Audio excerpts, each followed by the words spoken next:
সুস্থ হয়ে এসে জাহ্নবীর কুকীর্তি ফাঁস করল রোশনাই। সম্পূর্ণ জানতে ভিডিওটিতে একটি লাইক করে প্রথম থেকেই দেখতে থাকো। গল্পের শুরুতেই দেখা যায় মন্দির বন্ধ পেয়ে আরণ্যক নিজেই শিবমূর্তি মাটি দিয়ে বানিয়ে সেটাতেই পুজো করেছে। আর এই দৃশ্য দেখার পর তো গরিমা একেবারেই চমকে যায়। বিশ্বাসই করতে পারে না এটা কি করে সম্ভব। যেই মানুষটা ঠাকুর দেবতা বিশ্বাসই করতো না সেই মানুষটাই এইভাবে পুজো করছে। এটা গরিমার কাছে অনেক বড় একটা ব্যাপার বলেই মনে হয়েছে। আর তখনই সুরঙ্গমা বলেছিলাম না এই ছেলেটা পুরোপুরি বদলে গেছে, এটা তোমাকে মেনে নিতে হবে গরিমা। তুমি যত তাড়াতাড়ি মেনে নেবে তত তাড়াতাড়ি তোমার জন্য ভালো। আরণ্যক আর আগের মতো নেই, ও এখন রোশনাইয়ের প্রতি দুর্বল। এর মধ্যেই মনে মনে গরিমা ভাবে, সত্যি তো আরণ্যকের এই ব্যবহার তো আমি কোনো দিন দেখিনি। আমার কাছে পুরোটাই অচেনা অজানা লাগছে, কি করে যে মেনে নেব বুঝতে পারছি না। সুরঙ্গমা তখন বলে, আরণ্যক তুমি শুনতে পাচ্ছ আমাদের কথা? ছোটু তখন বলে, আপনি তো দেখছেন যে আরণ্যক পুজো দিচ্ছে, তারপরেও আপনি এত জোরে কথা বলছেন কেন? সুরঙ্গমা বলে, এই শুনুন, আপনার সাথে কোনো কথা বলার ইচ্ছাই আমার নেই। আমি আমার হবু জামাইয়ের সাথে কথা বলছি। তখনই তনুশ্রী বলে, বাদশা তুমি কি শুনতে পাচ্ছ না? তোমাকে সবাই ডাকছে। আরণ্যক তখন মন দিয়ে পুজো আচরাই করতে ব্যস্ত। ছোটু তখন বলে, যেখানে বিজ্ঞানের আর কোনো কথা বলার সুযোগ থাকে না সেখানে ভক্তি দিয়ে শ্রদ্ধা দিয়ে পুজো দিয়ে কোনো মিরাকেল ঘটাতে হয়। আমাদের তো ডাক্তার জবাব দিয়ে দিয়েছে, তাই আমরা এখানে এসে পুজো আচরা করছি।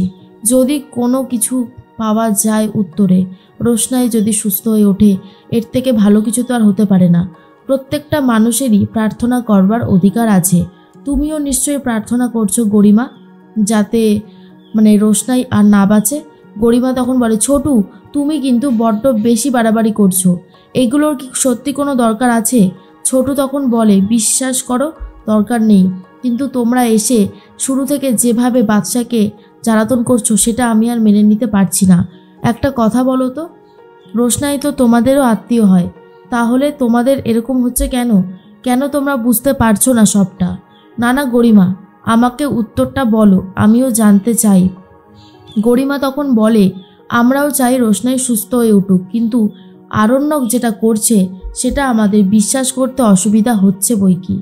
এর মধ্যেই সবাই তখন বলে, আরে মশাই আপনি দাঁড়ান তো, এরকম করছেন কেন? একটু শান্ত হন। মন্দিরটা বন্ধ ছিল আর ততক্ষণ উনি অপেক্ষা করতে পারছিলেন না, তাই উনি মাটি দিয়ে নিজেই শিবমূর্তি গড়েছে আর সেটাতেই পুজো করছে। রোশনাইয়ের সম্পর্কে আমরা সবটাই শুনেছি, তাই আপনি একটু ওয়েট করুন, দেখবেন আপনাদের রোগী সুস্থ হয়ে গেছে। আর এই যে ইনি যেই মূর্তিটা বানিয়েছে এই মূর্তিটা আমরা মন্দিরে প্রতিষ্ঠা করব। আপনি একটু শান্ত হন। তখন গরিমা বলে, তুমি এই পোশাক পরে এইভাবে পুজো করবে এটা আমি ভাবতেও পারিনি, তাও আবার ওই রোশনাইয়ের জন্য। ছোটু তখন বলে, রোশনাইও একটা মানুষ, সে কথা ভুলে গেলে চলবে না। যাই হোক, তোমরা যখন হসপিটাল থেকে এসেছো কোনো খারাপ খবর নিয়ে আসোনি? রোশনাই ঠিক আছে তো? গরিমা তখন বলে, ডাক্তারবাবু জবাব দিয়ে দিয়েছে, রোশনাই আর কোনোদিনও সুস্থ হবে না, ওর অবস্থা খুবই খারাপ। আমার তো মনে হয় যে ও বেশি দিন আর বাঁচবেও না। আর এই কথাটা শোনার পরেই আরণ্যক তখন বলে, খবরদার এই সমস্ত কথা একদম বলবে না গরিমা, এসব কথার মানে কি? গরিমা তখন বলে, আমি আবার কি বললাম? যেটা ডাক্তারবাবু বলেছে আমি তো সেটাই তোমাকে বললাম। এখন যদি তোমার মেনে নিতে অসুবিধা হয় তাহলে তো আমার কিছু করবার নেই, তাই না আরণ্যক? কিন্তু এটাই সত্যি। ছোটু তখন বলে, দেখো গরিমা, তুমি বারবার রোশনাই মরে যাবে রোশনাই মরে যাবে এই কথাগুলো বলো না, এগুলো শুনতে একদমই ভালো লাগছে না। গরিমা তখন বলে, আমি তো বলতে চাই না, কিন্তু যেটা সত্যি সেটা তো আমাকে বলতেই হবে, তাই না ছোটু? এর মধ্যেই ছোটু বাদশাকে বলে, বাদশা পুজো দেওয়া হয়ে গেছে তো, উঠে আয়, আমাদেরকে তো যেতে হবে হসপিটালে। এর মধ্যেই তখন সুরঙ্গমা বলে, বাহ কি সুন্দর, এখানে গার্লফ্রেন্ড দাঁড়িয়ে আছে কিন্তু তার দিকে দেখার সময়টুকু নেই। গরিমা তখন বলে, বাদশা তুমি এইসব পোশাকগুলো ছেড়ে এসো। আরণ্যক তুমি এই পোশাকগুলো পরে যাবে না। কিন্তু আরণ্যক তখন বলে, আমার অনেক ইম্পর্টেন্ট কাজ আছে, এখন আমি কোনোভাবেই পোশাক পরিবর্তন করতে পারবো না। ছোটু চলো বলে ছোটুকে নিয়ে আর ফুলটা নিয়ে বেরিয়ে যায়।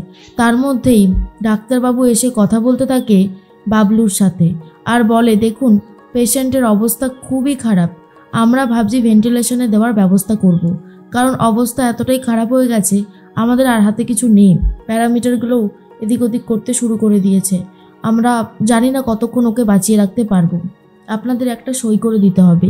মিনির বাবা তখন বলে, হ্যাঁ চলুন, আমি যাচ্ছি, গিয়ে সই করে দিচ্ছি। এরপর ডাক্তারবাবু বলে, দাদা কোথায় যাচ্ছিস তুই? তুই জানিস ভেন্টিলেশনের পেশেন্টকে রাখতে গেলে পার ডে কত টাকা দরকার হয়? তখনই মিনির বাবা বলে, আমি জানি, কিন্তু আমার কাছে তো টাকা নেই। বাবলু তখন বলে, তাহলে তুই আগ বাড়িয়ে যাচ্ছিসই বা কেন? মিনির বাবা বলে, আমার কাছে নেই তো কি হয়েছে, বাদশার কাছে তো আছে, ও তো রোশনাইকে বাঁচানোর জন্য মরিয়া হয়ে উঠেছে, ও নিশ্চয় দেবে। তখনই বাবলু বলে, ওর দেবে কি দেবে না সেটা ওর ব্যাপার, তুই বা এর মধ্যে নাক গলাচ্ছিস কেন? আমি তো সেটাই বুঝতে পারছি না।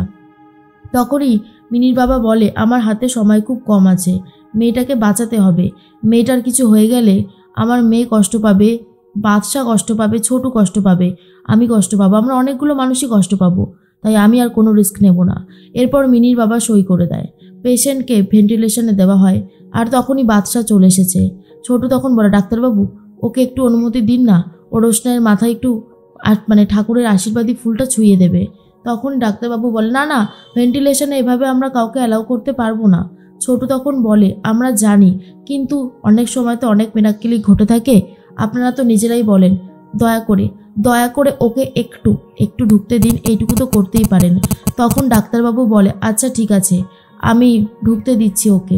এরপরেই আরণ্যক রোশনাইয়ের মাথায় ঠাকুরের ফুল ছুঁয়ে দেয় আর বলে, তোমাকে সুস্থ হতেই হবে, তোমাকে সুস্থ হতে হবে রোশনাই, তোমার কোনো ক্ষতি হবে না, আমি তোমার সাথে আছি। এর মধ্যেই আশীর্বাদী ফুলটা দেখা যায় রোশনাইয়ের মাথার পাশেই রেখে দেয়। তখন আরণ্যক বলে, মনে হলো রোশনাই নড়ে উঠল। তখনই ডাক্তারবাবু বলে, এটা আপনার ভাবনা, পেশেন্টের কোনো উন্নতি তো দেখতে পাচ্ছি না, আপনি বলছেন নড়ছে। তার মধ্যেই নার্স বলে, স্যার দেখুন প্যারামিটারগুলো আবার একটু একটু করে বাড়তে শুরু করেছে। আর এটা দেখার পর ডাক্তারবাবু বলে, হ্যাঁ একদমই তাই, মনে হচ্ছে কোনো মিরাক্কেল ঘটছে।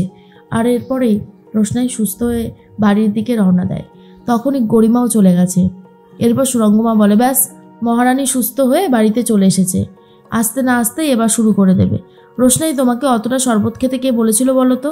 রোশনাই তখন বলে, আমি তো খাইনি, আমি তো খেতেই চাইনি, আমি তো মিনির সাথে দাঁড়িয়ে কথা বলছিলাম, জাহ্নবীদি আমাকে জোর করে একের পর এক গ্লাস খাইয়ে যাচ্ছিল।